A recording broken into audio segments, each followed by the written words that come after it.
Hello everybody, welcome to my channel. Today I will be showing you a day in the life of a product manager at Grab.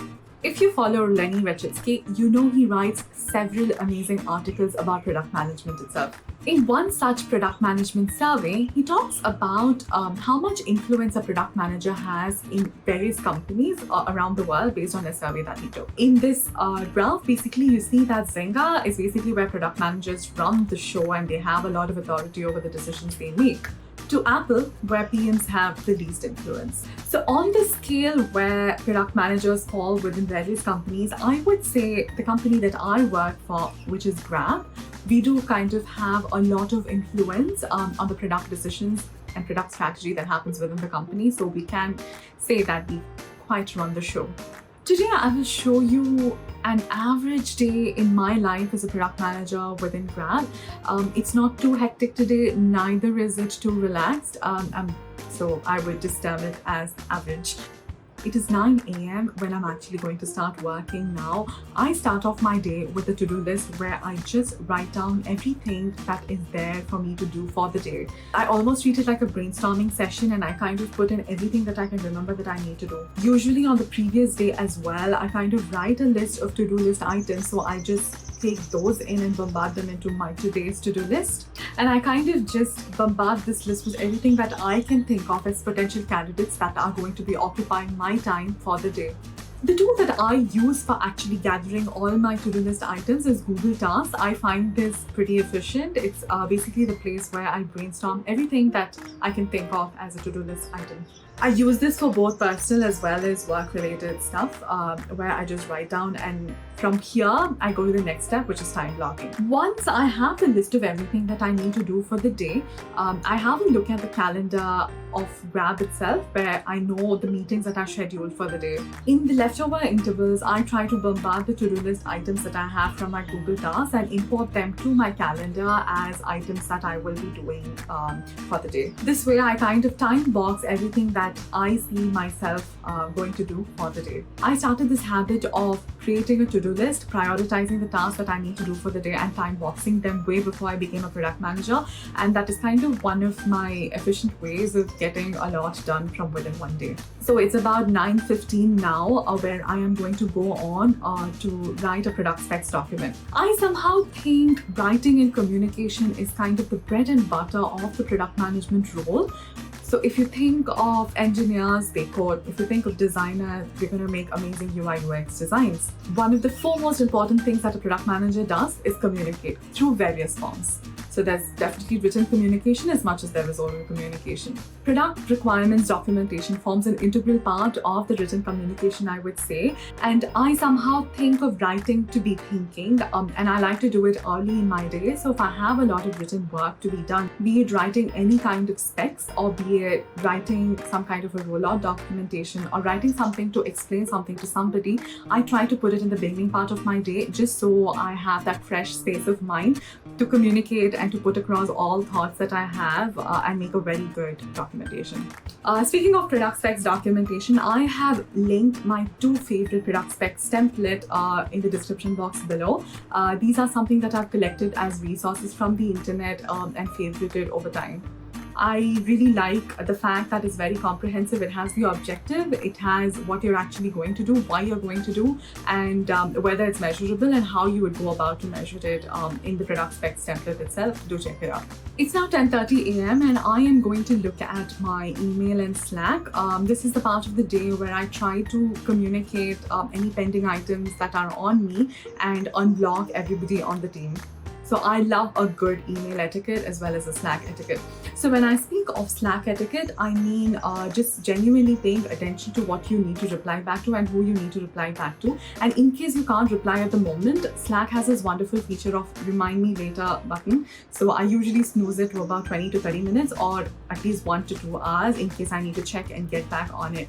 And it's very important to get back to people and unblock them. And I consider that also as an important part of my day.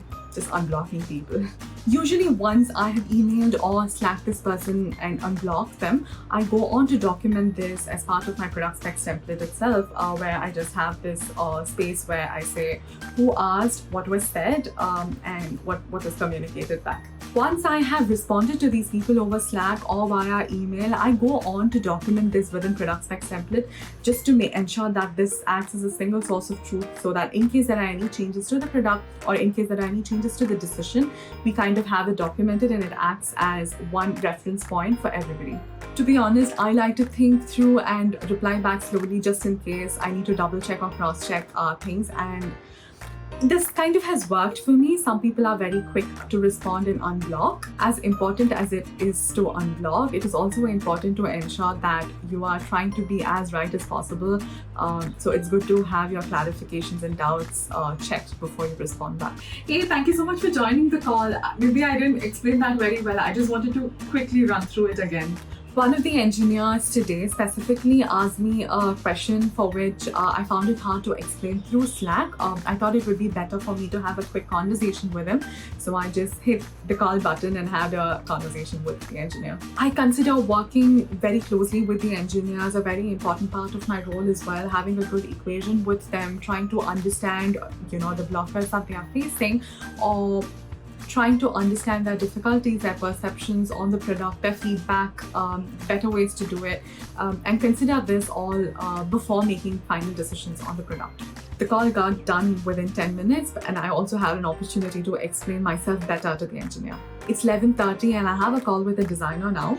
I work very, very closely with the designer. Today's call was all about planning something for the next quarter. I had some hand-drawn designs that I just wanted to show, to put forth some kind of solutioning for the problem statement and brainstorming with her. I just spoke to the engineer as well as just had a call with the designer, and I just wanted to take a moment to say that the engineers as well as the designers, I try to align with them as much as possible. It's 12:10 now and the meeting overran by 10 minutes, but it was an extremely productive one. I am so happy. I am really excited for the next quarter and the stuff that we're going to bring about. I am now going to go grab my lunch, which my mom so dearly made. There are certain benefits to working from home and having an amazing cook for a mom, and I'm going to enjoy it now. I usually eat my food while watching something, but today I'm going to watch something on YouTube by Pickup Lines. She is so therapeutic to watch and I absolutely love watching her videos. And right now, I don't think you can see it in the video, but it was a part of my day and it made me very happy, so just thought I'd share it.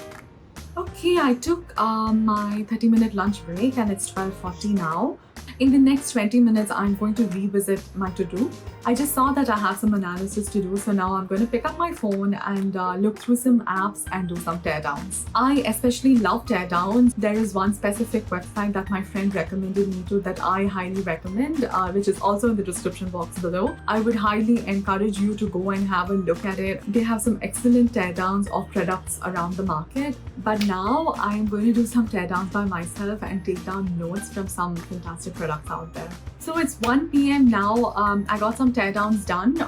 My next task in my list is to actually go through some data that my PA sent me, and I'm going to try to craft out a rollout mail based on the data that's been given. So this rollout document goes out to all my superiors as well as out to the company to understand how well the product has done. I'm trying to incorporate relevant data as well as have an FAQ with all the potential questions that I might be bombarded with. I think it's a great habit to anticipate the questions that you might be asked while you're writing the document and have them filled in. Most often I have questions like, why is this trend in this country? What kind of attributes to this kind of result here? And it's best to have these answers beforehand with you and probably answered in the document so people can understand and have a better clarity of what's actually going on. So it's 2 p.m. now and I got most of the rollout document kind of drafted out. I at least have the first draft ready. I might probably look at a couple of more times before it's completely ready. I just had a meeting with the business team to run through certain problem statements and pain points that were experienced by the customers. This is basically as a part of process for planning for the next quarter. Now that we have the pain points, we align with the business teams and try to prioritize what might be the most relevant to solve at any given point in time. At the end of the day, you are serving the business and you're trying to find a common juncture with what would actually serve the users as well. And prioritization ruthless prioritization helps in this. Alright, that meeting was pretty efficient. It's about 2:40 now. I am going to go and refill my water bottle and come back. And I'll have a meeting at 3 p.m. and I'm going to take a short break as well to try and walk around and relax my legs a bit. And at 3 p.m. I want to especially talk about this meeting. If you are starting out new, try to shadow a PM and attend all specs reviews meetings with them. A product manager usually always has something extra to do, so if you go and approach a PM and ask them if you can help them out and shadow them for their meetings, there's a very high chance of you getting a yes. And you'll definitely find something to do by shadowing them. And if you're going to be attending the meetings, the specs review meeting is basically where you get an understanding of how people actually work with product, how they solutionize, how they validate their problem statements, and it forms an important crux to understanding the product management role. So at 3 p.m. I have a product specs reviews meeting, which I would strongly say started out my career in the product management domain when I was shadowing a PM. And it helped me a ton. I used to attend these meetings and it's definitely helped me in the journey along the way. This is actually not my advice. This is actually an advice given to me by my mentor, and it's definitely proven to be useful. It is 4:30 now when I finished with the specs reviews meeting. I had a meeting earlier, right, with the business teams. I have to consolidate the notes for it now and align on the action items from their end as well as my end and send it out to them. Alright, I finished sending out the meeting notes. It's now 5 p.m. I have a call with the QA and we are running through a desk check for the product. So the story goes like we are actually rolling out to production tomorrow and we kind of finished with the testing today. So I'm just going to go through a call with them to understand if everything is okay. Just got done with the meeting. There are no fires. It's all okay. I'm very excited for it to go to production tomorrow. And I am very excited to begin the experimentation after it goes out.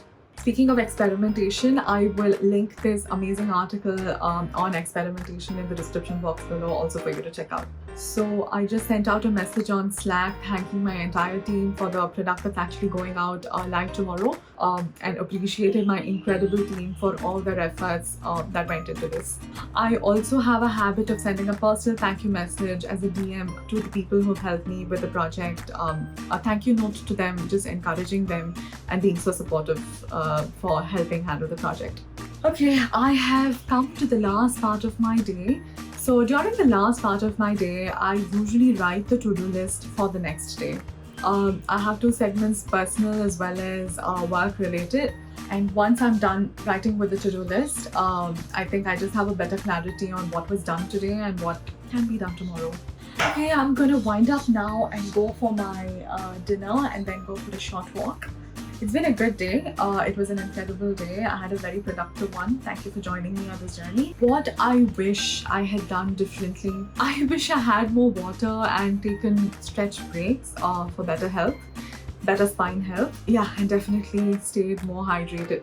Thank you for watching. That's all for today. If you like more videos like this, please do let me know by liking this video or commenting on this video. Tell me what aspect about this video that you like the most. Please also share this video if you liked it with your friends and others.